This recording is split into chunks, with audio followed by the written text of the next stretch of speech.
Hello my quilting friends, Leah Day here with a new quilting video. I just received my latest quilty box, which means it's time for a quilty box challenge. I always challenge myself to use the materials that come in every month's quilty box to make something new. So let's check out what came in the box and figure out what we're gonna make with these new supplies. So just in case you've never heard of Quilty Box, basically it's a box of fun gear, comes every month, and it's a subscription, kind of like a magazine. And every month the box is curated by a different designer. And this month it's curated by Christopher Thompson. He is the Tattooed Quilter. So you might want to check him out at tattooedquilter.com. And so we've got all of these fun things to play with. The first thing is a beautiful Kona cotton roll up, and this is 2.5-inch strips of both white and black, and we can use those to create this really cute quilt. This is a modern quilt that Chris designed, and it includes a pattern for you to cut out and make that if you want to. We've also got looks like a tape measure. Open it up here. Yeah, this is a tape measure with a cute little, it's a skull and crossbones, but instead it's a skull and it's thread stitching, so that's really kind of cute. Got a few pens, and this is a thread cutter. It's like a ring. I was looking at this earlier. It really looks neat that you can just put the thread cutter on your finger. I was thinking maybe my thumb, and then it's right there and convenient, and you'll never lose it. So that'll be kind of a fun little gadget to play with. And then we've got 2 spools of thread, our fill thread. This looks like, yep, it's my favorite. It's the really awesome 50 weight Mako cotton in both white and black. So we can piece and free motion quilt with this if we want to. So I'm gonna pop open the fabric and start thinking about what I wanna make with this awesome new pack of 2.5-inch strips. So I've been taking a look at our fabrics this month, and I've decided to design an entire quilt based on these fabrics. But this is a little different from what I usually do. I usually take the fabrics, piece a unit, and then kind of create the quilt from that unit.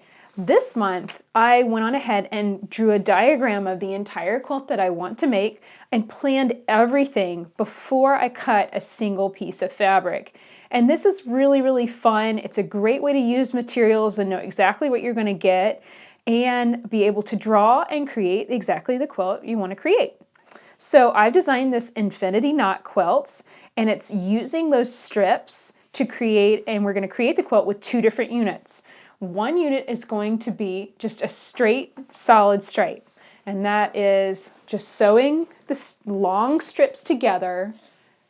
And you're going to do 5 strips, 3 black and 2 white, and it's going to be 10.5 inches wide when you get it finished. So create 3 sets of these if you want to follow along with me, and you're going to cut them down into 10.5-inch squares, just like this. And you really want to piece this very accurately, because as you can see, we're going to have these joins, and they really do need to match up just exactly right. Just a quick tip, before you piece anything, take some time to starch and press all of your strips, and they're going to go together so much easier. Okay, so now we have one other unit that creates these corners within this infinity knot quilt, and that is what I call a corner log cabin block. So where a normal log cabin block kind of starts in the center and builds up from there, this log cabin block, let me move my stuff out of the way, it's a little confusing. Here we go. You can see it now really clearly. This one starts in one corner and radiates out with these strips of fabric. And you can see just how beautifully these are going to line up and match together. Again, very precise piecing, but isn't that going to look awesome when it's all put together? Okay, so let's piece a corner log cabin block together. You're going to need 2 2.5-inch squares of both colors. You're going to need 2 4.5-inch by the 2.5-inch rectangles of both colors, and then 6.5-inch long rectangle, 8.5-inch long rectangle, and then 1 10.5-inch long rectangle of just the black. All right, so this might not look like it's all going to fit together, but trust me, once we start piecing, it's definitely going to. You want to first take the first two squares, hold them right sides together. Obviously, this is solid fabric, so there's no right or wrong side. But we're just going to stitch these together very accurately. And we're going to stitch this one piece at a time, meaning I'm going to stitch the seam, stop, press, then grab the next piece of fabric. This is not something that you can really speed through. You really have to just sew it one piece at a time. Okay, with these two pieces sewn together with a nice 1/4 inch seam allowance, I'm just going to finger press them open, finger press that seam allowance open, and then give it a nice press with my iron. And remember that hand trick. Once you get it hot, put your hand over it, and that's just going to encourage those fabrics to really stay warm and soften and flatten out. Perfect. Okay, so from here, I'm going to grab the next piece over, flip it over, and sew the seam.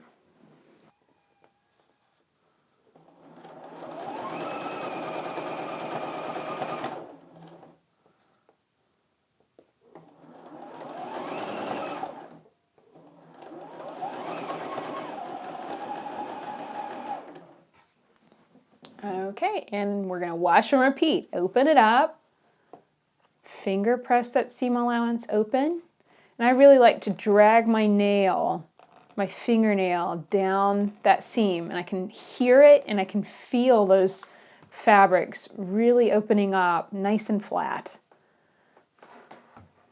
Okay, with that piece pressed, I'm going to flip it over and we're going to continue just the exact same way. We're going to piece on this short black strip, then the longer black strip, then we're going to go into a white row, so we'll do the short and then the long, and then finishing up with the last black row with the short strip and then the longer one. And if you'd like to find exact cutting and piecing instructions for this quilt, you can find it at leahday.com.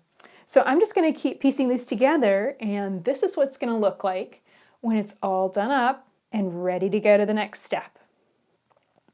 So with our units piece, the next choice was what the background color was going to be. And this, I think, could easily be white and be a gorgeous quilt, but I decided, since it's Valentine's Day, to use red. And this is Island Batik Cherry, and I went on ahead and pre-cut 10.5-inch squares for these two center areas, and then I cut a super large square for the corners. So this is a 20.5-inch square. It is a little challenging to cut squares this big. I have a super big ruler, and that's how I manage it. But if you cannot cut big giant squares like this, you could always cut this with 4 10.5-inch squares for both corners instead, and that would be just fine.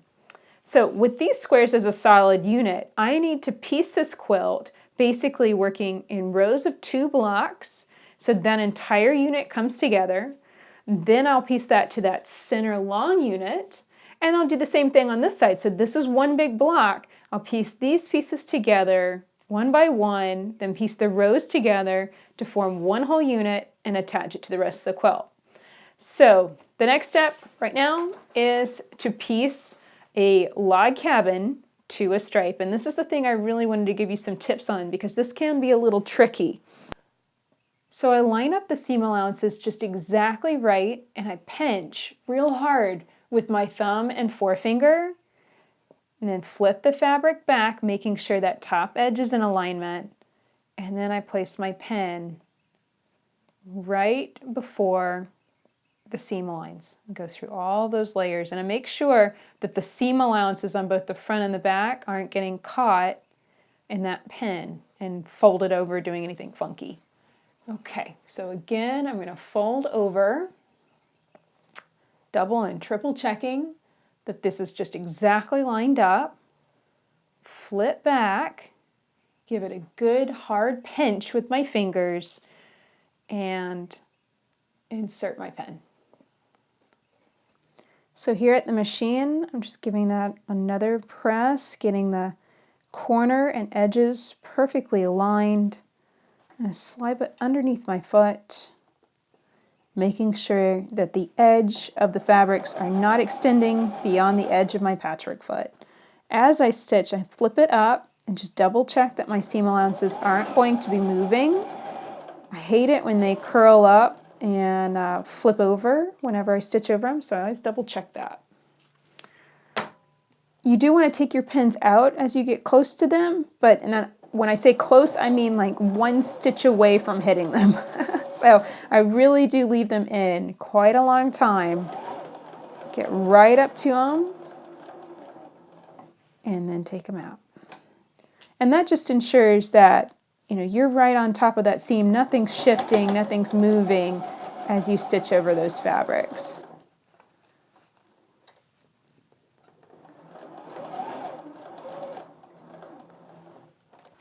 Okay, so just like before, we're going to take pieces and finger press them open and get that seam nice and open, and then give it a good press with your iron.